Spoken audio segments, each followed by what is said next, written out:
Hi guys, നമ്മളിന്ന് ഏത്തയ്ക്ക ഉപ്പേരി എങ്ങനെയാണ് ഉണ്ടാക്കുന്നതെന്ന് നോക്കുന്നത്. വിളഞ്ഞ ഏത്തയ്ക്ക നമ്മൾ നന്നായിട്ട് പൊളിച്ചെടുത്തിട്ട് കുറച്ച് വെള്ളത്തിലേക്ക് ജസ്റ്റ് ഒന്ന് കഴുകിയിട്ട് നേരെ ഒരു ചോറുപ്പിലേക്ക് വെള്ളം വാലാൻ വേണ്ടി മാറ്റി വയ്ക്കണേ. വെള്ളം നന്നായിട്ട് പോയി കഴിയുമ്പോൾ നമുക്ക് ഈ ഏത്തയ്ക്ക ചെറിയ ചെറിയ കഷ്ണങ്ങളായിട്ട് വളരെ നൈസായിട്ട് മുറിക്കണം.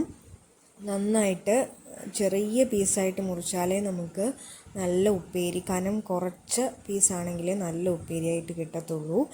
അങ്ങനെ നമ്മൾ ഈ കഴുകി നന്നായിട്ട് വെള്ളം ഡ്രൈ ആയ ഏത്തയ്ക്ക നമ്മൾ മുറിച്ച് ചെറിയ ചെറിയ ഉപ്പേരിക്കനം, നമുക്കറിയാമല്ലോ ഉപ്പേരി കഴിച്ചിട്ടുണ്ടാവുമല്ലോ, അപ്പം ഉപ്പേരിക്കനത്തിൽ മുറിക്കണം. എല്ലാ പീസുകളും ഒരേ അളവിലായിരിക്കാൻ ശ്രദ്ധിക്കണം കേട്ടോ.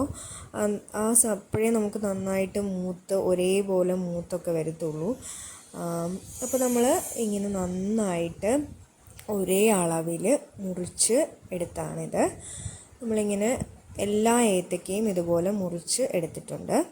ഇനി നമുക്ക് വേണ്ടത് പാം ഓയിലാട്ടോ. നമ്മളൊരു 2 കിലോ പാം ഓയിൽ എടുത്തിട്ടുണ്ട്. വെളിച്ചെണ്ണയിലും ഉണ്ടാക്കാം, നമ്മളിവിടെ പാം ഓയിലാണ്.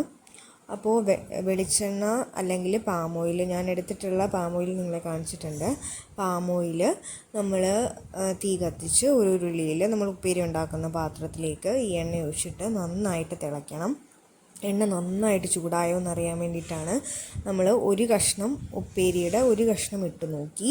അപ്പോൾ അത് നന്നായിട്ട് തിളച്ചിട്ടുണ്ട് എന്ന് മനസ്സിലായി.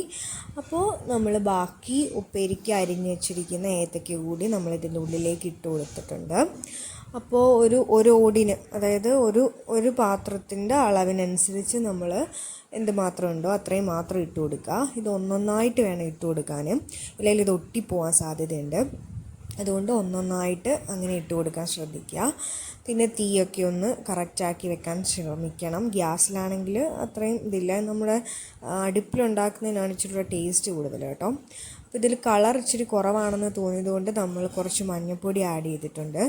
ഇപ്പോൾ ചില ഏത്തയ്ക്കൊക്കെ നല്ല കളർ വരും, ചിലതിന് ഇച്ചിരി കളർ കുറവായിരിക്കും. അപ്പോൾ നമ്മൾ ഇച്ചിരി ഒരു മഞ്ഞൾപ്പൊടി ആഡ് ചെയ്തിട്ടുണ്ട്. അപ്പോൾ നല്ലൊരു ഗോൾഡൻ കളറിലേക്ക് വരും. അപ്പോൾ ഇത് നന്നായിട്ട് തിളച്ചിട്ടുണ്ട്. ഇപ്പോൾ ഒന്നും ഇളക്കാൻ പാടില്ല കേട്ടോ. ഇച്ചിരി ഒന്ന് മൂത്ത് കഴിഞ്ഞിട്ട് നമ്മളിതിലേക്ക് തവിയോ സ്പൂണോ എന്തെങ്കിലും കൊണ്ട് തൊടാൻ പാടുള്ളൂ, ഇല്ലെങ്കിൽ പൊടിഞ്ഞു പോകും കേട്ടോ. അപ്പോൾ ഒന്ന് മൂത്തപ്പോൾ നമ്മൾ ഇതൊന്ന് എവിടെയെങ്കിലും ഒട്ടിയൊക്കെ ഇരിപ്പുണ്ടെങ്കിൽ ഒന്ന് കറക്റ്റാക്കാൻ വേണ്ടി ജസ്റ്റ് ഒന്ന് അങ്ങോട്ടും ഇങ്ങോട്ടേക്ക് ഒന്ന്, ഒരുപാട് ഇതായിട്ടില്ല കേട്ടോ. മൂത്തതിന് ശേഷം മാത്രമേ നമ്മളിങ്ങനെയൊക്കെ കോരിയൊക്കെ എടുക്കാൻ പാടുള്ളൂ, ഇല്ലെങ്കിൽ അത് മൊത്തം തവിട് പൊടിയായി പോവും, നമുക്ക് ആ ഉപ്പേരിയുടെ ഷേപ്പിലൊന്നും കിട്ടത്തില്ലേ. അപ്പോൾ നമ്മൾ ജസ്റ്റ് 2 എണ്ണം എടുത്തിട്ട് മൂത്തോ എന്ന് നോക്കാൻ വേണ്ടിയിട്ടാണ്. അപ്പോൾ മൂത്തിട്ടുണ്ട്. അപ്പോൾ നമ്മൾ ചോർപ്പ് വെച്ചിട്ടാണ് ഇത് എടുക്കുന്നത്. എടുത്തിട്ട് നമ്മൾ ചോർപ്പിലേക്ക് മാറ്റി വെക്കും, എണ്ണ പോകാൻ വേണ്ടിയിട്ടാണ് കേട്ടോ. അപ്പോൾ നമ്മൾ ഇത് ഉപ്പേരി റെഡി ആയിട്ടുണ്ട്. അത് നമ്മൾ ചോർപ്പിലേക്ക് മാറ്റി വെക്കുകയാണ്. ഇനി ഇതിലേക്ക് കുറച്ച് ഉപ്പ് ആഡ് ചെയ്യണം.